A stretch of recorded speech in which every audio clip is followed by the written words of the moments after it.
Gente, os dispositivos de alto fluxo, os mais clássicos são a máscara de Venturi e o Oxyhood. Lembra que eu falei que os de baixo fluxo era o quê? O fluxo de oxigênio que vem ali da parede é menor do que o meu fluxo inspiratório, então a gente tem mistura de gases. O que acontece nos dispositivos de alto fluxo? Isso se inverte. O oxigênio que está vindo ali do aparelho, o fluxo, na verdade, do oxigênio que está vindo da parede é maior do que o meu fluxo inspiratório. Então, tipo assim, ele vence. Ele consegue me dar mais oxigênio. Então, ele acaba sendo chamado de alto fluxo. Aí eu consigo ter uma FO2 mais controlada do que nos que são menores. Certo, gente? E aí, quando a gente fala da máscara de Venturi, a máscara de Venturi ela é incrível para a gente usar nos lugares que a gente tem disponibilidade, que não são muitos, né? A gente consegue ter esses adaptadores coloridinhos, que se você for olhar para ele assim de cima, ele tem vários buracos ali. Na verdade, ele tem um buraco para cada adaptador. E cada buraco desses tem um tamanho. E aí esse dispositivo consegue te entregar uma FO2 fixa. Olha que lindo! Tipo assim, independente do jeito que eu tô respirando, de acordo com aquele adaptador que tem ali, por conta do tamanho daquele buraco, a gente faz uma coisa chamada de efeito Venturi. Se você digitar no Google, você vai ver que vai aparecer um monte de coisa de física, que é de onde vem essa questão da máscara de Venturi, ou máscara de arrastamento de ar.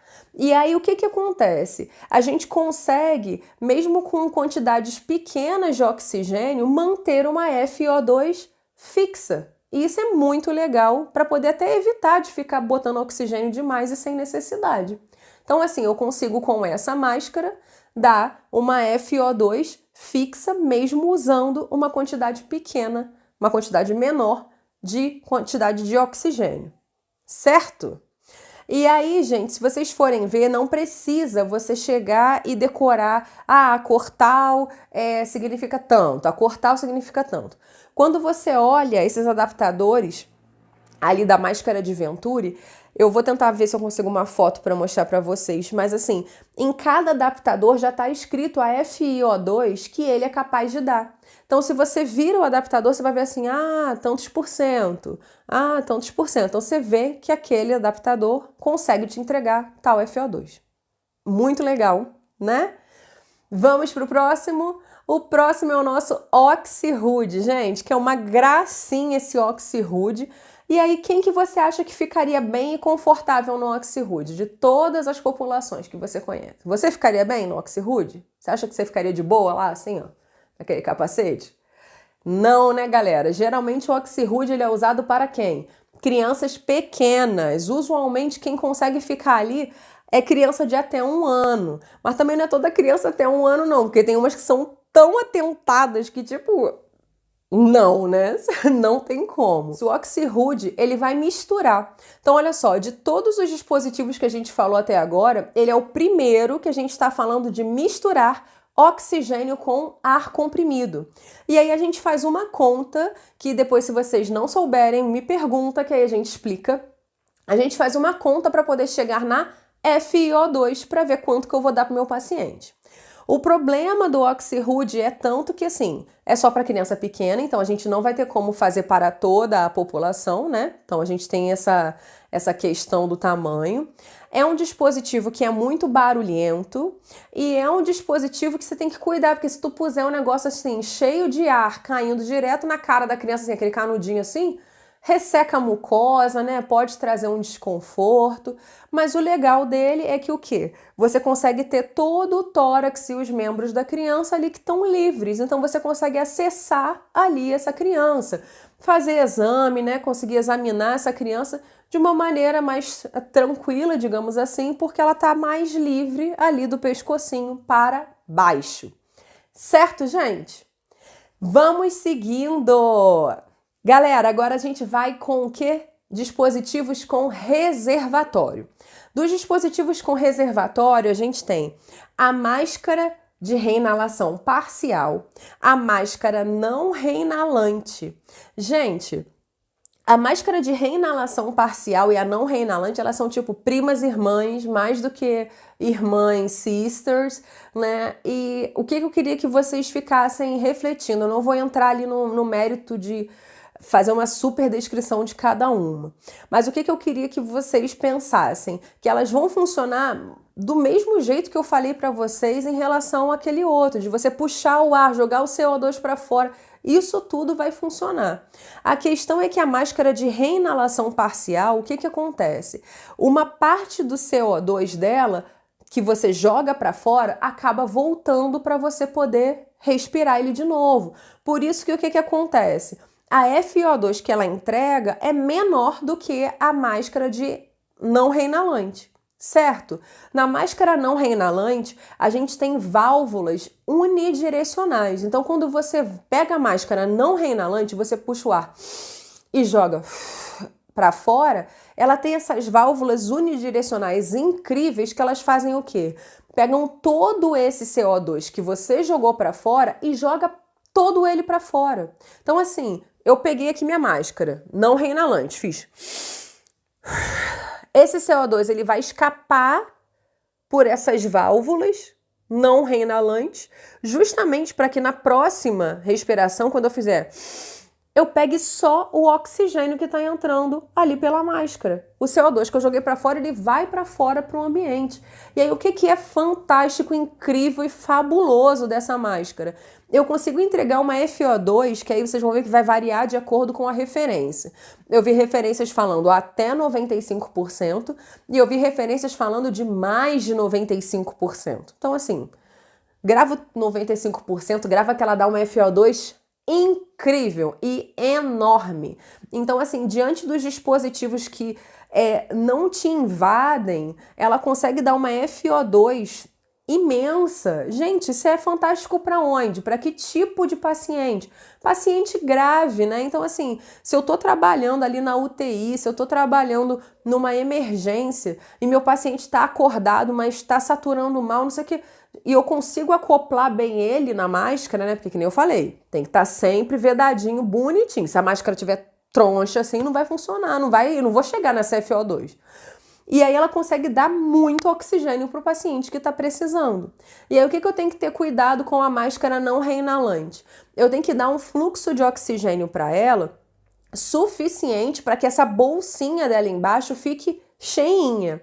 Se eu colocar um fluxo ali que seja menor e a bolsa colabar, né, ficar assim, aí eu não consigo ter toda essa eficácia que eu quero.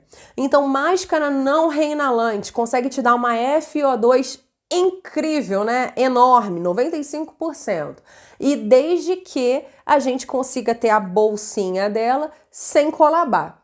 E aí, qual é o fluxo que eu vou botar lá, gente? De 10 a 15 litros por minuto. Então, guarda comigo, bota no teu coração. Tu vai pegar uma máscara não reinalante para dar 5 litros de odor pro teu paciente? Tu vai fazer isso comigo, gente? Não, né? Pelo amor de Deus, né? Que Deus é pai, né? Não vamos fazer isso, porque eu já vi tanto isso na minha vida que eu acho que não tem condições, né?